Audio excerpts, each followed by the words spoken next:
It is kind of wild, Peter, considering how this year has started, and the actions in Venezuela, and then kind of markets to look past it. I'm just curious your view on this, and I'm curious what kind of calls you were getting from either clients at your firm. So we certainly had a lot of questions about Venezuela over the weekend and into this week. It's at Academy we work with 30 retired generals and admirals, so we've been doing. We had a lot. one on yesterday. That's right. Yeah, Master Robinson, he's great. So yeah, I think the market moves actually do make sense, though. I think this is start of the year stuff. You got CES going on, so there's a lot of headlines coming out of Vegas that people seem to like. So I'm not surprised that we're kind of rallying. Away from that, I think on Venezuela, it was a very impressive military operation. Whatever else you want to think about it, it was very successful, incredibly fast. This very precision. Now I think we're not going to see a lot on oil, energy prices. I think there's a lot of building out. And what I think this is going to really None of this is a quick fix. None of this is a quick fix. And I think what this is really going to boil down to is this is our first real confrontation with China away from either's kind of sphere of influence, right? If you think about all the trade negotiations, it was mainland China versus us. There were some tariffs, but all of a sudden we're going and saying we're going to take stuff. Yeah. China's invested a lot of money there. China has a lot of loans to companies. How is that friction going to play out? China's going to use their lawyers to try and stop things. I think this is really important too for China, because if they kind of get pushed out of Venezuela very easily and they lose money, the rest of the world where they put out their Belt and Road Initiative starts looking at that, and it could be a big roll-on effect. So I think we're going to see friction. I honestly think we're going to see China first attack with lawyers. And they won't attack anything until they start seeing what we're actually doing. So far, it's just been a lot of talk and noise. Right. Venezuela was the story yesterday, and it certainly is today. But in the last few minutes, Greenland has become more of a story. President Trump and his team are discussing a range of options for acquiring Greenland, a Reuters reporter says in a post on X, citing a White House statement. Where does that strategy fit in? That one's a hard one for us. I think when we look at the world, when we kind of Iran, we could see maybe doing something with the IRGC. I don't think we would do anything with the religious side of Iran in any way, shape, or form. When you say do something, what do you mean? Maybe we would support, to attack some of the IRGC facilities or something. Okay. If the IRGC gets very aggressive against the protesters, I could see something going on there. Cuba seems a little bit more easier to deal with. We already have the, USS Ford is in the Caribbean Sea. It's actually not a very efficient place for it to be. It's too small of an area for an aircraft carrier group, and it's due for some refitting and remodeling. So I think we will try and use it as much as possible. So that's why we weren't surprised about action in Venezuela. I think we could see activity in and around Panama Canal where we try and either buy it or invest in it.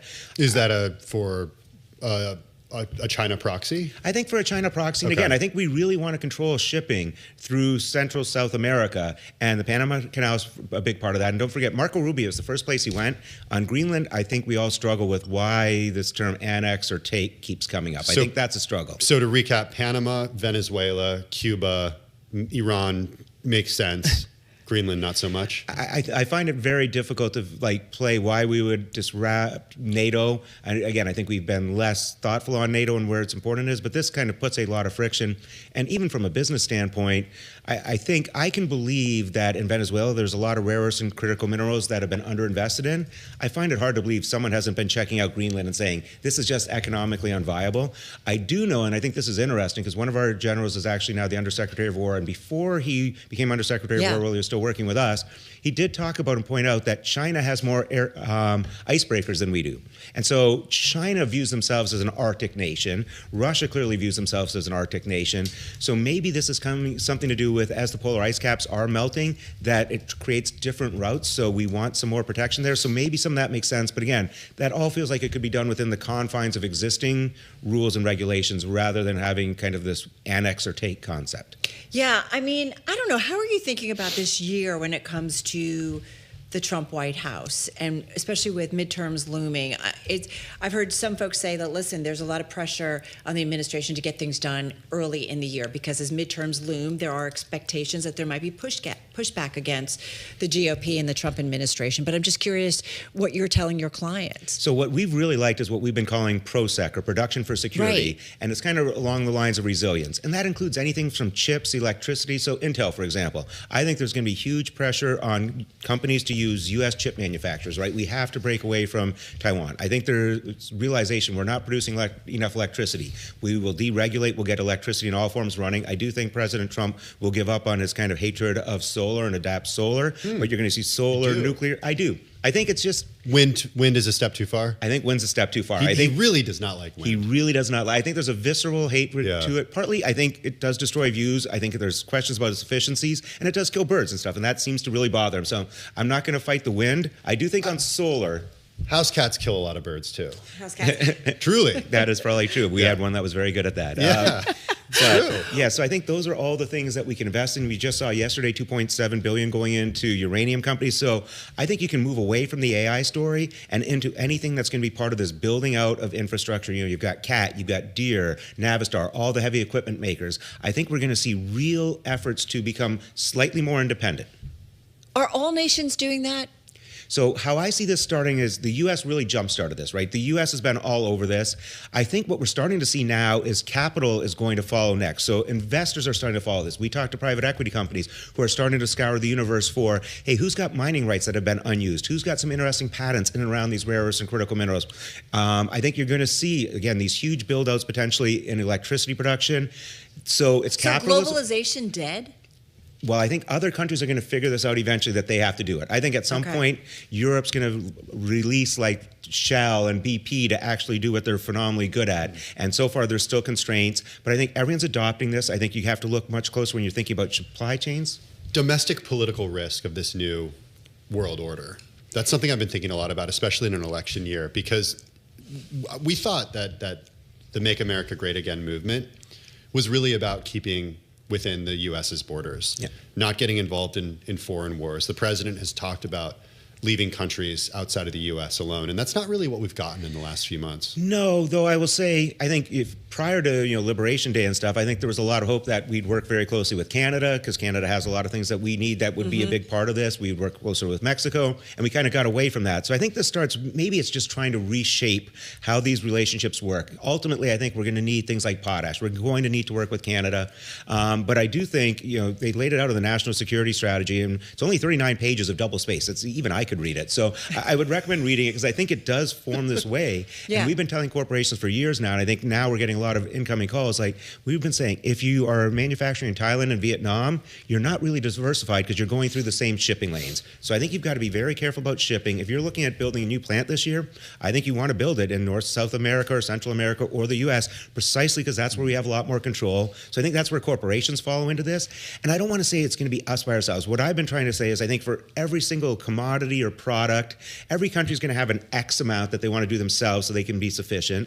Y you can do with your close neighbors, and then Z or Z you just do on the open market. And I think that's going to vary by country to country what they can do. But I think Europe's behind on this. I think the sad thing is, if I look at what we need to do in the U.S., you have a pretty good roadmap. Just look what China's done for the last 10 years, right? They've basically done Prozac on steroids, and we're just starting to do it, but it's exciting. And I think some of it will last past an election cycle, because Biden did do the CHIPS Act, right? So Biden was not, immune to like understanding he this. continued a lot of President Trump in his first term, his China strategy. Right. So I think this is now truly going to replace ESG as a major policy tool, as a major way corporations think, and how investors think, right? If everything was ESG, I think where we were really is, if you think about Maslow's hierarchy of needs, one probably, Psych 101, it proves I took it, but we were kind of at this kind of high self-actualization period, like what would we like sustainability to look like? But it was all based on the premise that we had the basics covered. Well, we don't really have the basics covered if we're dependent on China for those basics.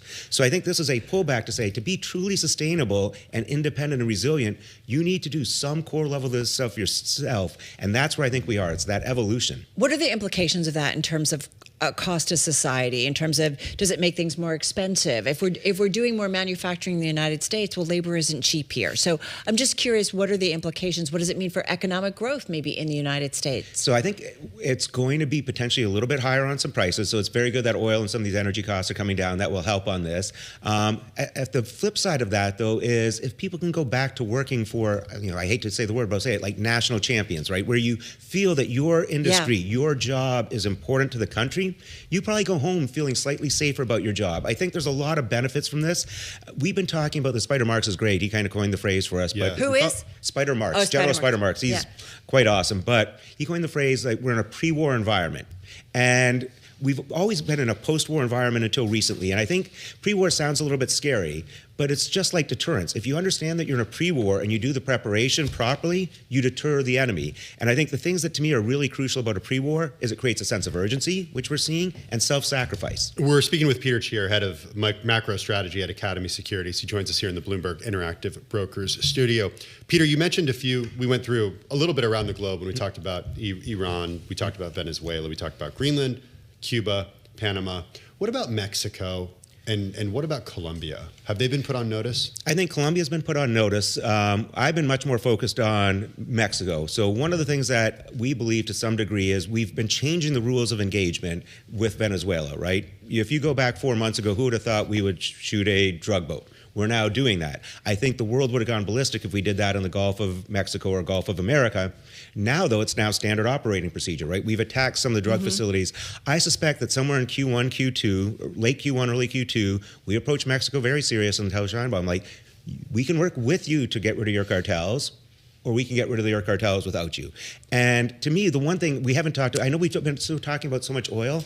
If we can solve Venezuela's drug problem and cartel problem and Mexico, it makes both of those countries safer, more viable countries. Fewer people need to migrate out of those countries. Say. Yeah. So I think it fits perfectly. But then in terms of drugs, maybe I'm crazy here, and I know we've only got about 40 seconds left here. What about China and fentanyl? Like, have we covered that? If we're talking about narco-terrorists, I think some might say, wait a minute. I'm looking at this more from the ability to kind of make those countries safer, where you have some ability to influence it so that people don't want to leave. A lot of people, you talk to people coming from Mexico, their choice is lead or silver. Yeah. You either fight the cartel and die, or you join the Look cartels. at Venezuela, 8 million people or something have left. So I think if you can do that, and on top of that, if you cut the head off the snake, maybe the drug cartels and their activities in the U.S. do slow down. So are you positive about the year?